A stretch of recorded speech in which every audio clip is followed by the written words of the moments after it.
Good morning class. क्या हाल है बच्चा पार्टी? मस्त एकदम।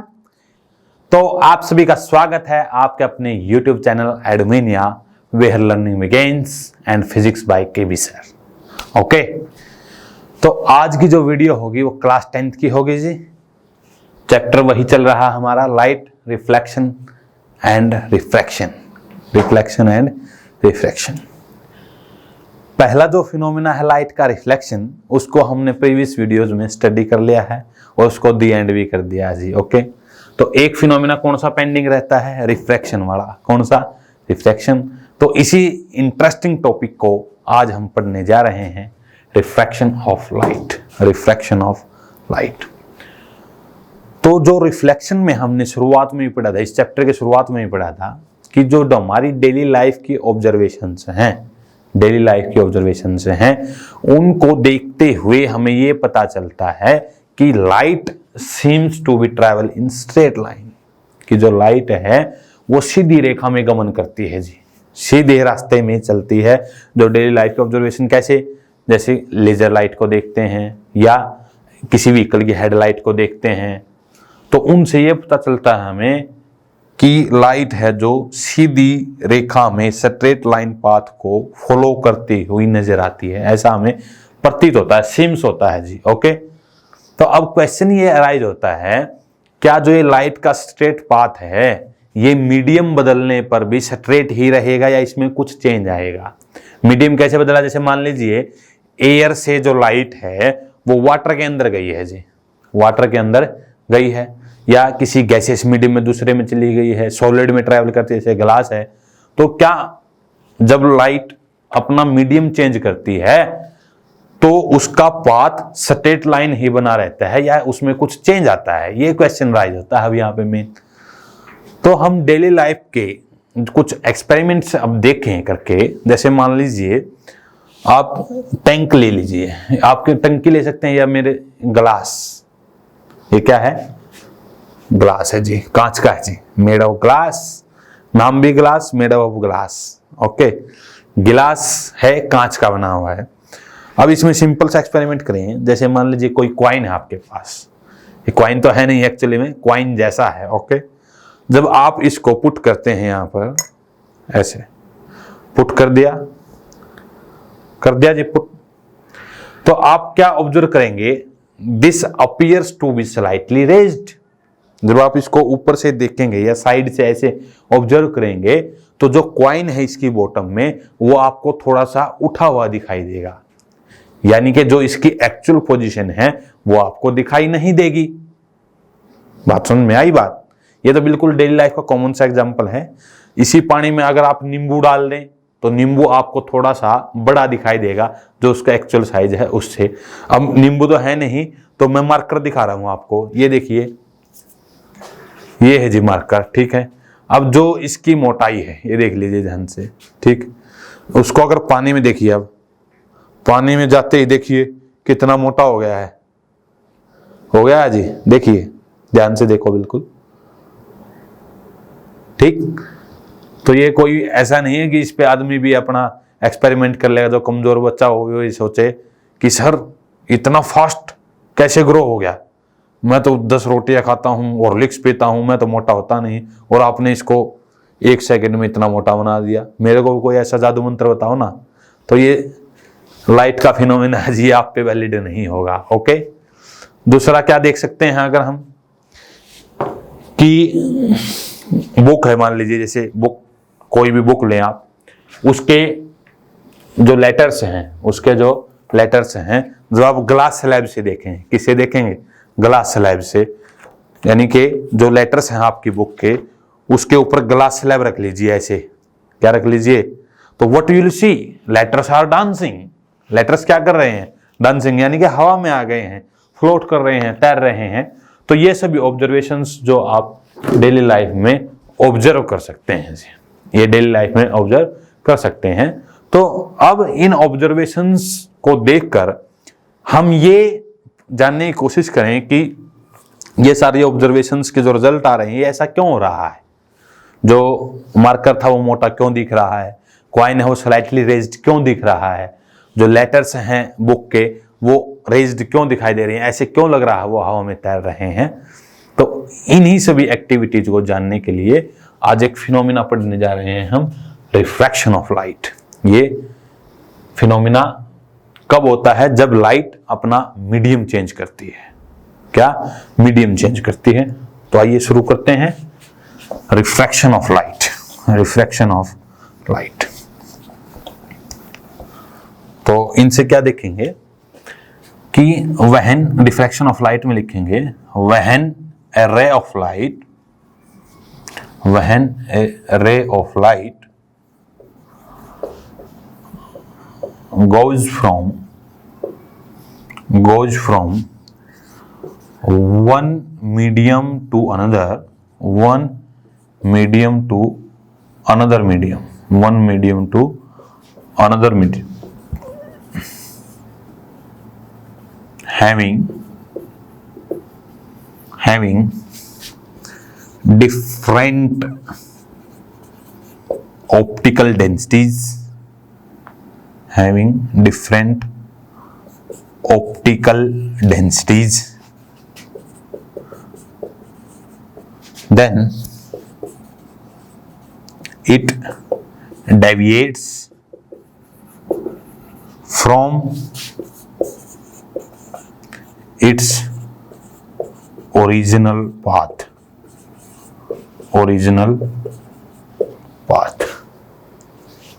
This phenomena of light, this phenomena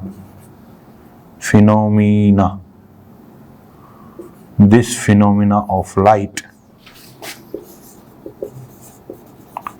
is known as, this phenomena of light is known as refraction of light.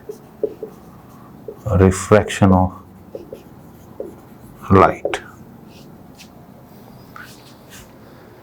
क्या लिखा गया आपके सामने बोर्ड पर, ध्यान से पढ़ें। When a ray of light, जब भी प्रकाश की कोई किरण, when a ray of light goes from one medium to another medium, एक माध्यम से दूसरे माध्यम में जाती है, having different optical densities, ध्यान रखें दोनों मीडियम की जो ऑप्टिकल डेंसिटी है वो अलग अलग होना चाहिए। यहां पर ऑप्टिकल डेंसिटी का मतलब ये है कि अभी पढ़ेंगे रेयर मीडियम है या डेंसर मीडियम। रेयर मीडियम वो होता है जिसमें पार्टिकल क्लोज होते हैं, जिसमें पार्टिकल क्लोज होते हैं, उसको बोलेंगे optical denser medium. Optical word का मतलब ये बताया था मैंने, ऑप्टिक्स से आया है जी। किससे आया ऑप्टिकल वर्ड? ऑप्टिक्स। ऑप्टिक्स क्या है? ये वो ब्रांच है फिजिक्स की जो लाइट की स्टडी करती है, उसके साथ जितने फिनोमिना एसोसिएटेड हैं उनकी स्टडी करती है जो फिजिक्स की ब्रांच, उसको बोला जाता है ऑप्टिक्स। क्या बोला जाता है? ऑप्टिक्स। तो जितने भी फिनोमिना होंगे वो ऑप्टिकल, नाउन बन जाएगा। ऑप्टिक्स का नाउन ऑप्टिकल, जैसे मीठे का मिठास, ऐसा होता है खट्टा खटास, कड़वा कड़वाहट, तो ये नाउन है ना। तो ऐसे ही ऑप्टिकल ऑब्जेक्ट जितने भी, जैसे लेंस है, मिरर है, सारे ऑप्टिकल ऑब्जेक्ट बन जाएंगे। तो डिफरेंट ऑप्टिकल डेंसिटीज होनी चाहिए। डिफरेंट ऑप्टिकल डेंसिटी का मतलब अभी बताया, जिसमें पार्टिकल क्लोज होंगे वो डेंसर मीडियम, सघन माध्यम, और जिसमें पार्टिकल दूर होंगे विरल माध्यम। ये सिंपल देखें आप, छोटे क्लासेस में सॉलिड लिक्विड गैस तो पढ़ के आए हैं, सॉलिड लिक्विड गैस। अब सॉलिड्स में क्या देखते हैं आप? ऐसे दिखाते हैं, पार्टिकल क्या है? बिल्कुल क्लोज हैं जी। ऐसे दिखाते हैं कि सॉलिड्स के अंदर सबसे ज्यादा क्लोजली पैक्ड पार्टिकल होते हैं। लिक्विड्स को कैसे दिखाते हैं? ऐसे दिखाते हैं। और लास्ट वन क्या दिखाते हैं? गैस में तो ऐसे पार्टिकल होते हैं। तो सबसे जो ऑप्टिकल डेंसिटी कम इस मीडियम की, ज्यादा सबसे ज्यादा, यानी कि इसमें पार्टिकल सबसे ज्यादा क्लोज, इसमें थोड़ा सा गैप ज्यादा, इसमें सबसे ज्यादा गैप। ठीक है, तो क्या होगा जी? Then it deviates. डेविएट्स का मतलब होता है विचलित हो जाना। विचलित क्या होगा मतलब? विचलित का मतलब होता है अपने पाथ बदल लेना, अपने पाथ से मुड़ जाना। From its original path, this phenomena of light is known as refraction of light. क्या बताया है कि जब भी कोई प्रकाश की किरण एक माध्यम से दूसरे माध्यम में जाती है जिनकी डिफरेंट ऑप्टिकल डेंसिटीज हैं, तब ये अपने ओरिजिनल पाथ से, जिस पाथ से ये आ रही थी उसी पे ना जाकर के अपने रास्ते को बदल लेती है। इसी फिनोमिना को लाइट के बोला जाता है रिफ्रैक्शन ऑफ लाइट, प्रकाश का अपवर्तन। क्या बोला जाता है? अपवर्तन। ये हिंदी माध्यम वालों के लिए है, प्रकाश का अपवर्तन बोलते हैं इसको। क्या बोलते हैं? प्रकाश का अपवर्तन। अब थोड़ा सा डायग्रामेटिकली समझते हैं इसको, क्या कहा सर ने। डायग्राम में क्लियर हो जाएगा और भी। तो दो तरीके से जो पाथ है वो बदल सकते हैं। एक बार तो ऑप्टिकल डेंसर मीडियम से रेयर में जाएगी, और एक बार डेंसर से। ये साफ कर रहा हूं जी, ठीक है। तो अब देखें डायग्राम में, मान लीजिए ये है आपका इंटरफेस, ये x है, ये y है, ठीक है। यहां पर है मान लीजिए एयर, क्या है? ये है वाटर, क्या है ये? Water. This is medium 1, medium 1, this is medium 2, this is medium 2। ये बात समझ में आई? इसको बोलते हैं, जो ये लाइन सी लगाई है, इंटरफेस। क्या बोलते हैं इसको? इंटरफेस। इंटरफेस का मतलब वो लाइन होती है जो दो मीडियमों को अलग अलग करेगी। यानी कि इसके जस्ट ऊपर जाएंगे तो हवा मिलेगी, इससे नीचे आएंगे तो पानी मिलेगा, ठीक है जी। ये वो बाउंड्री है, वो लाइन है जो एयर और वाटर को अलग अलग कर रही है। ओके, तो एक रे आई जी, ये इस पे नॉर्मल है। वाटर है तो ऐसे दिखा सकते हैं आप। चलो ब्लू कलर का होता है, ब्लू से दिखा देते हैं, जनरली दिखाते हैं ना। वैसे तो पानी रे पानी तेरा रंग कैसा, जिसमें मिलाओ उसी जैसा। वाटर का कोई रंग नहीं है, लेकिन ब्लू कलर से दिखाते हैं।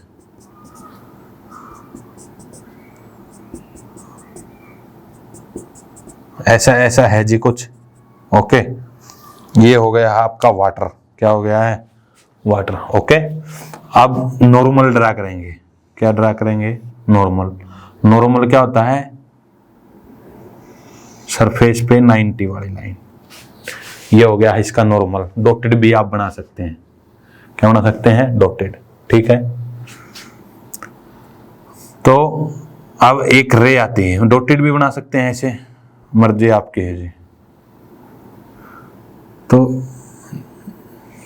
ये देखें, ये है आपकी इंसिडेंट रे। क्या है? Incident ray. ध्यान दें, इंसिडेंट रे, इंसिडेंट रे। इसको बोलते हैं आपतित किरण। आपतित किरण मैं लिख रहा हूं साथ में, जो हिंदी माध्यम वाले हैं वो समझ सकते हैं इसको। आपतित किरण, ये है अभिलंब, इसको बोलते हैं वैसे इंग्लिश में नॉर्मल। क्या बोलते हैं? नॉर्मल। नॉर्मल ये 90 वाली लाइन। हिंदी में बोला जाएगा इसको अभिलंब। क्या बोला जाएगा? अभिलंब। ओके, तो ये मीडियम 1, ये मीडियम 2, ये एयर, ये वाटर। तो ये जो रे आ रही है, अब इस एंगल को बोलते हैं angle I, angle of incidence. Mention कर रहा हूं दूर जाके, ये this is angle of incidence, angle of incidence, angle I. तो क्या होगा जब ये इंसिडेंट रे एयर से वाटर, अब यहां तक तो एयर मिला इसको, आगे क्या वाटर तो जाएगी। अब एयर मीडियम है जो हमारा, रेयर मीडियम है, रेयर मीडियम। और वाटर क्या है एयर के कंपैरिजन में? Denser medium. अभी जो पड़ा है solid liquid gas, water liquid है, एयर है जो गैस है, तो ये रेयर मीडियम, ये डेंसर मीडियम, यानी कि ये विरल माध्यम और ये सघन माध्यम। ओके जी, तो क्या होगा, ये जो रे है जानी तो ऐसे चाहिए, सीधी बिल्कुल ऐसे, लेकिन ये सीधी ना जा करके ऐसे चली जाती है। ये इसका ओरिजिनल पाथ है, डॉटेड जो दिखाया है। जाना चाहिए था इसको ऐसे, लेकिन जाती कैसे है? थोड़ी सी नॉर्मल की तरफ मुड़ जाती है। ये एंगल बनेगा एंगल आर। हमेशा एंगल नॉर्मल के साथ बनता है जी, ध्यान दें, कहीं इसको लिख दो आप, एंगल हमेशा नॉर्मल के साथ बनेगा। ओके, ये बात भी पता चल गई। इस आर को बोलते हैं angle of refraction. Angle of refraction क्या बोलते हैं? Angle of refraction. तो ये पहला केस है रिफ्रैक्शन में, जब जो इंसिडेंट रे है वो रेयर मीडियम से डेंसर मीडियम में आएगी। तो ऑब्जर्वेशन क्या आएगी? The ray will bends towards normal, towards normal. जो ये प्रकाश की ये किरण है ये नॉर्मल की तरफ झुक जाएगी। कब? जब रेयर मीडियम से डेंसर मीडियम में जाएगी। Bends towards normal when it goes from rare medium to denser, rare medium to denser medium, rare medium to denser medium. तो जब भी कोई ray of light denser rare medium से denser में जाती है तो नॉर्मल की तरफ मुड़ जाएगी, नॉर्मल की तरफ मुड़ जाएगी। तो इस केस में एंगल आई है जो बड़ा हो जाएगा एंगल आर से, जो एंगल आई है वो बड़ा हो जाएगा एंगल आर से। यानी कि ये जो इंसिडेंट रे और नॉर्मल के साथ जो एंगल ऑफ इंसिडेंस बना हुआ बीच में ये बड़ा हो जाएगा। ये पहला केस है जी रिफ्लेक्शन का। समझ में आई बात? अब सेकंड, इसका रिवर्स क्या हो सकता है? जब डेंसर मीडियम से रेयर मीडियम में जाए, डेंसर मीडियम से रेयर मीडियम में जाए तब क्या होगा? देखिए इसमें समझ में आ गया होगा। नेक्स्ट केस की तरफ चलते हैं। नेक्स्ट में क्या होगा? जो रे है आपकी डेंसर मीडियम से रेयर मीडियम में जाएगी तो क्या होगा? नॉर्मल से अवे जाएगी बच्चों। जब डेंसर से रेयर में जाएगी तो नॉर्मल से अवे जाएगी, दूर जाएगी। तो डायग्रामेटिकली देख लेते हैं अगेन। This is interface. ये क्या है जी? इंटरफेस। वही एक ऐसी सतह जो दो माध्यमों को अलग अलग करती है। इससे नीचे दूसरा माध्यम है, इससे ऊपर दूसरा माध्यम है। तो अब की बार ये मान लीजिए मीडियम 1 है हमारा, ग्लास है। जो मीडियम 1 है हमारा क्या है? ग्लास। और मीडियम सेकंड है हमारा एयर। जो मीडियम सेकंड है वो है एयर। ओके, वही दोबारा से फिर नॉर्मल, ये नॉर्मल हो गया जी इस पे। फिर क्या? वही इंसिडेंट रे। ये क्या बनता है? Angle of incidence. Angle of incidence वही है, शॉर्ट फॉर्म में लिख रहा हूं। This is incident ray, this is angle of incidence.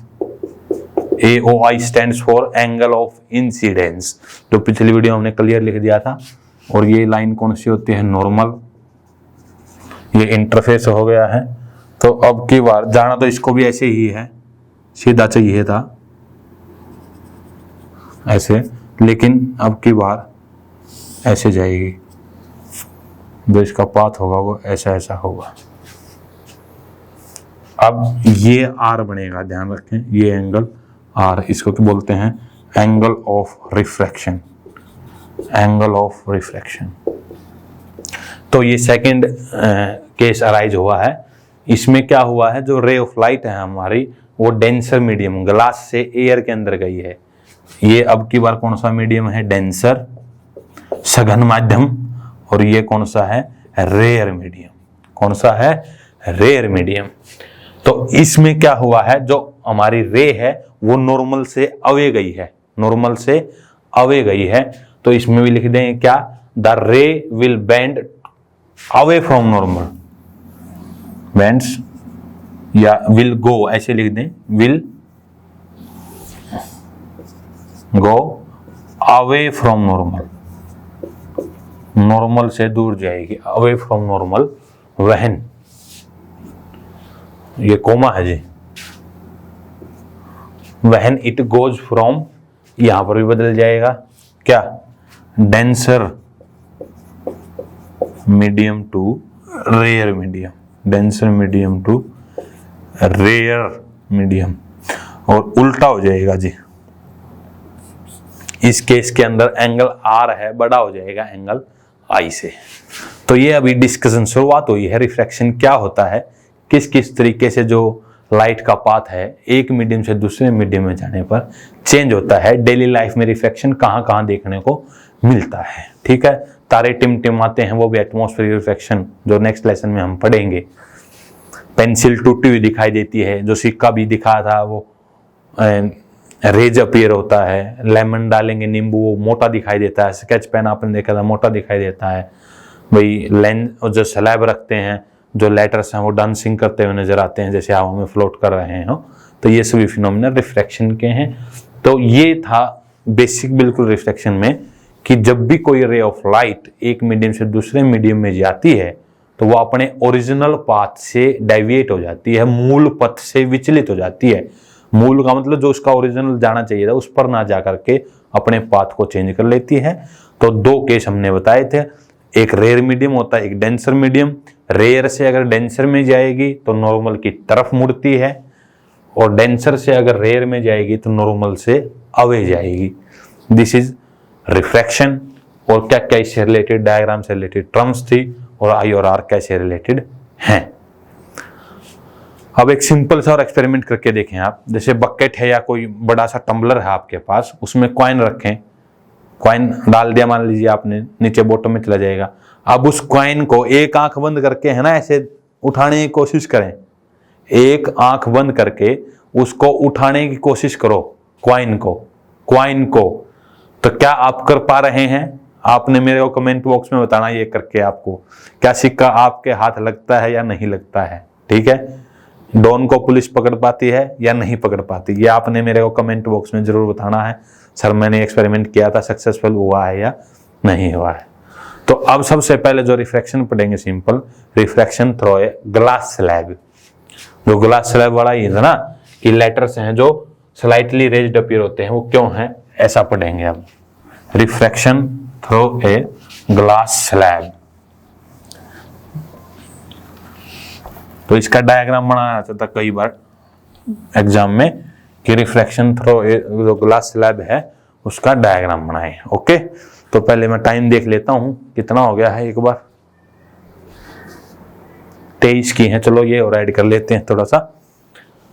तो नेक्स्ट है refraction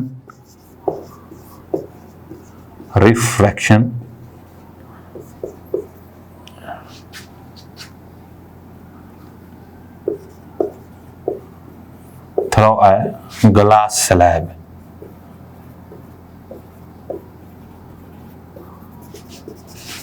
refraction through a glass slab. तो सबसे पहले एक ग्लास स्लैब मान लेते हैं। क्या बना लेते हैं? Glass slab.